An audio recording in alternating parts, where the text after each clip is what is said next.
What's the last donut that you bought from Tim Hortons? I always go for the honey cruller. If Ian was here, he would be seething. I thought that was a favorite. I've been talking to a lot of people about this recently, and it seems like a very controversial pick, pastry-wise. So what's yours then? I go for a sour cream glaze, Yeah. because I like the texture of the actual donut. Yeah, fair. I don't know what they do differently, but they do Sour something. cream on it. Yeah, that would probably explain it, yeah. If you tried dunking it in like hot chocolate or coffee or something, Oh, you dunk it and stuff. you might. That's wild. It's like porous.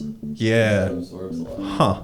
I don't know how I feel about that. I don't like dunking stuff because then you get chunks of stuff in there, and like the last sip is always like just bread. You ever hear of, like cereal milk?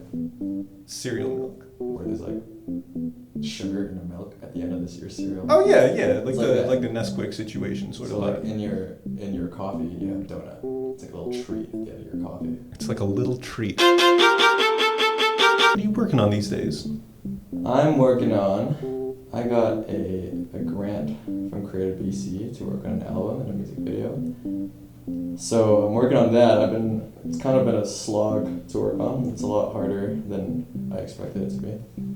You know, I've written a lot of music in the past, but to kind of condense it into one singular project is easier said than done. But it's fun. It's a good challenge for me. I feel like I was ready for it.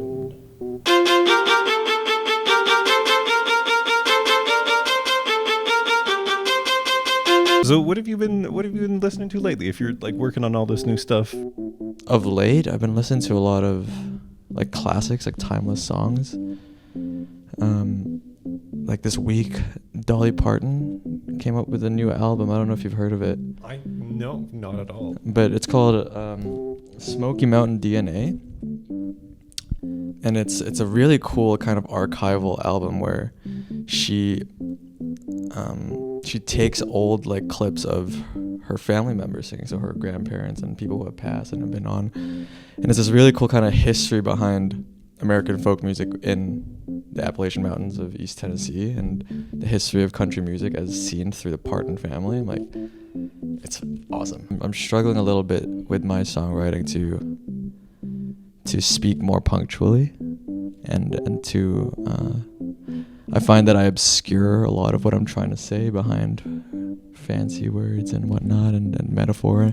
But sometimes I think the best songs are written in just the most plain way. Like, I want to write a blues song, for example. Blues song. And I think the blues are it's simple in a way. I think about, do you know Give Me One Reason by Tracy Chapman? He just got you. I have no idea. Right. So it's a very, she speaks so plainly. It's just, I know, like everything she needs to say is said. And at the very end of the song, she actually says like, and that's all that's left to say. And then she ends the song. So, you know, I mean, like speaking that kind of plainly, I think is powerful in itself and not hiding behind complications and metaphor. So I'm trying to work on that. That's what I've been listening to lately. It's anything that kind of gets me closer to being a good songwriter.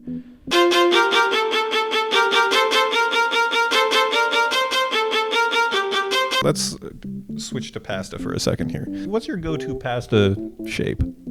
Good question. I think you can't go on. Honestly, I think people give spaghetti a little bit too much hate. Really? Do you think people are hating on spaghetti? Not hating on, but like, you know, we're trying to reinvent the wheel sometimes with our favorite pasta shapes. Yeah, it's true. And sometimes this goes back to my songwriting, you know? Yeah. Speaking plainly, spaghetti does the job. I like penne, but like not the smooth kind, the one with the ridges. Oh yeah, Yeah, you not seen this? There's like penne that's just like smooth penne. Yeah, it's just totally smooth, and the sauce just flies. Yeah, I'm not a penne guy. Not a penne guy. I think it's difficult to eat.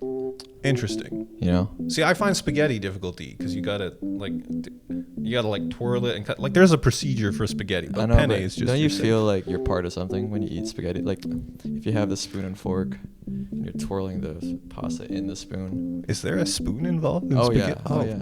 See, you're eating spaghetti wrong, dude. I am, I guess. See, this is why I don't like it. It's so complicated. This is why you brought me in here. Hey, let me ask you something else, actually, while we're on the subject of random foods. Are you familiar with Tiger Stripe ice cream?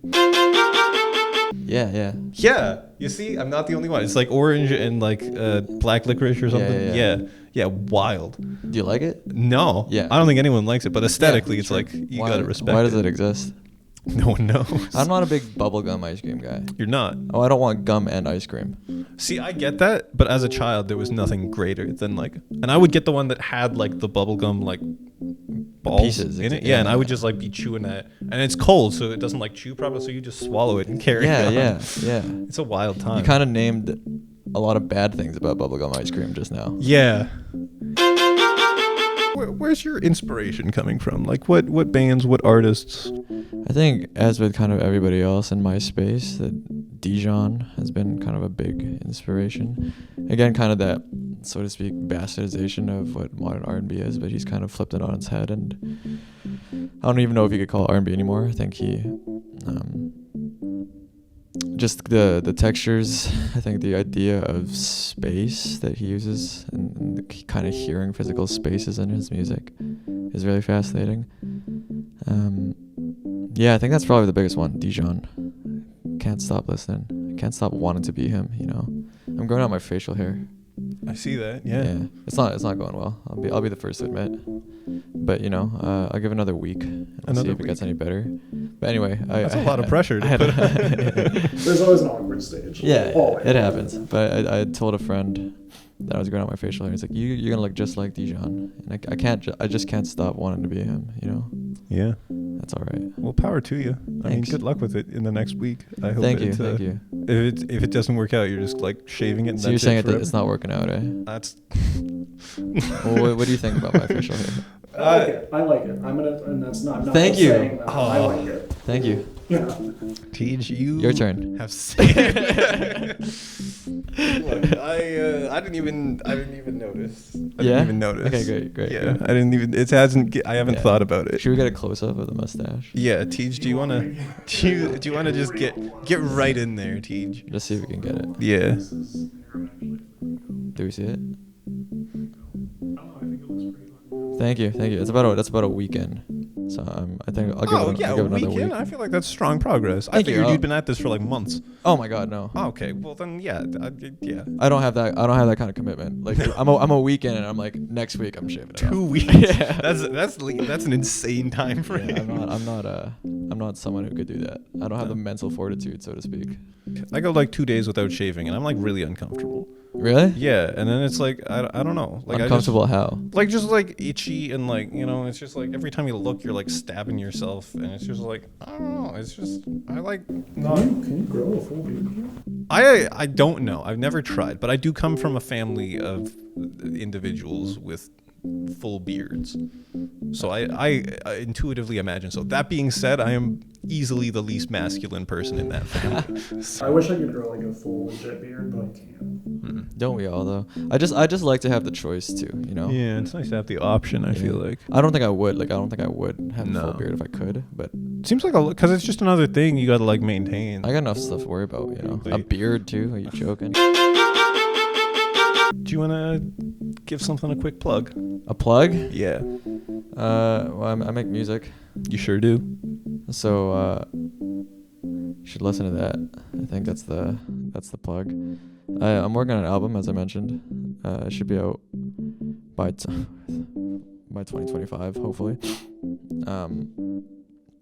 I'm excited for it. I think it's going to be a really fun exploration of the different things that I've kind of learned throughout the years, kind of themed around growing up here. So trying to get down what it sounds like to be in Vancouver. I think in the early 2010s, at least when I was kind of growing up, there was kind of a sound around the Vancouver music scene, this kind of West Coast indie sound that was really popping off, like bands like the Zolas and Said the Whale and Mother and all these different groups that sounded uniquely from Vancouver. And I these days I don't know if that exists anymore. Me being part of the music scene, I kind of see how, and for better or for worse, I think there's a more diverse music scene here. There's a bunch of different groups and different pockets of subgenres that are working together, but I'm not certain we could say that there's a sound coming out of here in the same way that, say, Atlanta or Toronto or Chicago has. And I'd love to see that. I'd love to, my dream is to be a champion of what that might be.